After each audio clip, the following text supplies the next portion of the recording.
Non-invasive ventilation is a very simple technique where there is a machine that sits beside the bed which has a turbine inside and often looks like a little radial alarm clock. And there is a mask over the patient's mouth and nose. The machine supports the patient's own breathing. When you breathe in, the machine recognises that and supports the breathing by blowing air in at a certain pressure preset in the machine. When you breathe out, the machine senses that and the air comes off.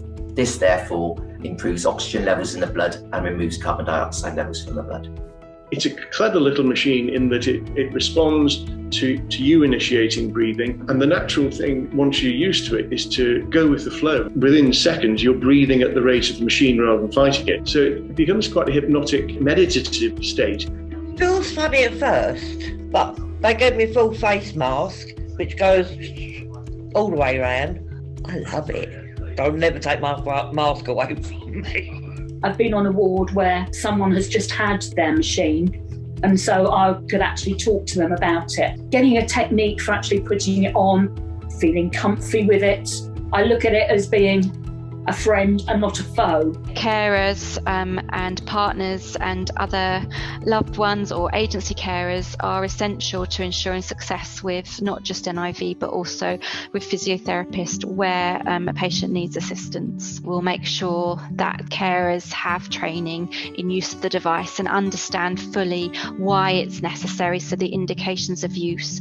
To begin with, my husband absolutely hated the ventilation at home. After not very long, I thought, this is stopping him being in hospital. This is amazing. And it was just getting over that initial shock of it all, really. As the partner and the carer, it's important that you find a situation where you can get as good a night's sleep as possible.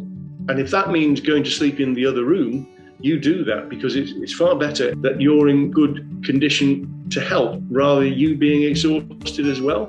Positive experiences are that they feel rejuvenated.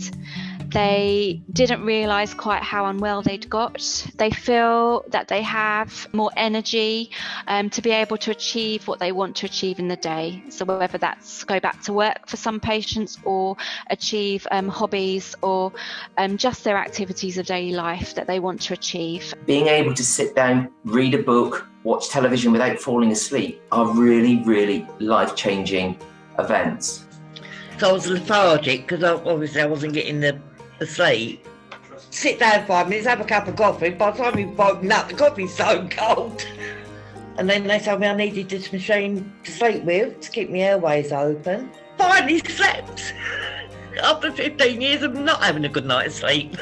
I remember the first breath I had on my NIV machine, and it was the first breath I'd been able to get oxygen into my lungs for 2 or 3 weeks, and it was such a relaxing, wonderful experience. Just simply going to the kitchen and making yourself a cup of tea gives you a degree of independence you don't have if you're stuck in a chair, and it makes you feel better. It enabled us to go and visit people, to stay overnight with people, because we could just pack it all up and take it all with us. I even took him away on holiday in this country and we took that with us. It wasn't very nice seeing my mum using one, and it wasn't very nice when mum got to the stage that she needed to use one, but seeing the quality of life that it's given mum and knowing that she wouldn't be here without it and the things that she would have missed out on if she wasn't here, if she didn't have it, it's a small sacrifice to make. Seeing the machine is scary. Thinking, how am I going to manage this, is scary, but it will change your life for both of you. So it definitely gave us back some quality time together. It is so easy to use. There is no problems with it. You get used to the mask and the hose, obviously, but I'd go for it. It's going to make your life better.